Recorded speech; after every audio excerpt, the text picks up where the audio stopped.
Come aboard USS Enterprise, CVN-65, the world's first nuclear-powered aircraft carrier. For 3 days in the middle of May 1975, Navy camera operators shot color film from helicopters slowly circling the Enterprise while underway, as well as from the ship itself. It was a time long before the Navy consolidated much of its shipboard inventory around FA-18 and EA-18 Hornet and Growler aircraft. It may have been a logistics nightmare to service aircraft from so many manufacturers aboard the Enterprise, but the variety was a photographer's dream. Grumman F-14 Tomcats and EA-6B Prowlers, Douglas A-3 Skywarriors, a Grumman Tracker or Trader, Vought A-7 Corsairs, the occasional North American RA-5 Vigilante, and Lockheed S-3 Vikings are seen. USS Enterprise was to have been the first of 6 nuclear carriers in the same class, but developmental costs quelled interest in building any more like Enterprise. USS Enterprise employed a total of 8 nuclear reactors for propulsion, where other nuclear carriers have topped out at 2 reactors. The distinctive blocky square superstructure on Enterprise accommodated early iterations of phased array radar. Construction began on Enterprise in February 1958. More than 2.5 years later, Enterprise was launched in September 1960. Commissioning came in November 1961. USS Enterprise was part of the U.S. flotilla that challenged Soviet ambitions in Cuba in October 1962. As early as December 1965, Enterprise launched jets against Viet Cong targets in the war in Southeast Asia.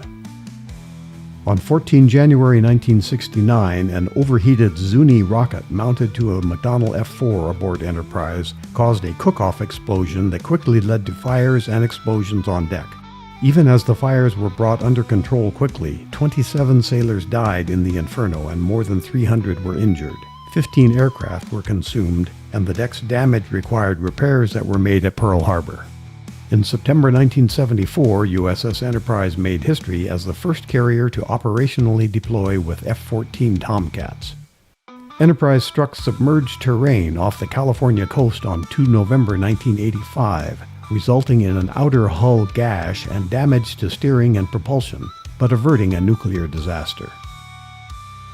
In 1996, aircraft from Enterprise enforced no-fly zones over Bosnia. Persian Gulf activities saw support from Enterprise. As the years unfolded, Enterprise became the oldest active combat ship in the Navy. 1 December 2012 saw deactivation of USS Enterprise after a half-century of service. The complexity of removing the ship's nuclear reactors involves partially dismantling the carrier, and was cited as a reason Enterprise could not be saved as a museum ship.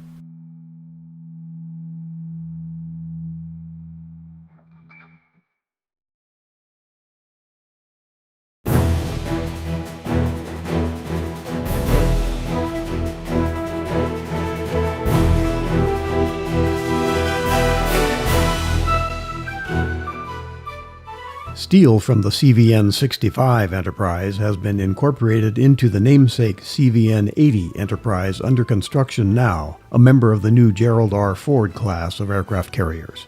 As this video comes online in 2024, Enterprise CVN-65 is partially scrapped, with that effort ongoing. I'm Fred Johnson for the Airailimages channel. We bring you a unique blend of vintage and modern aviation and railroad films and video. Hit the subscribe button and join more than 117,000 subscribers who appreciate our growing library.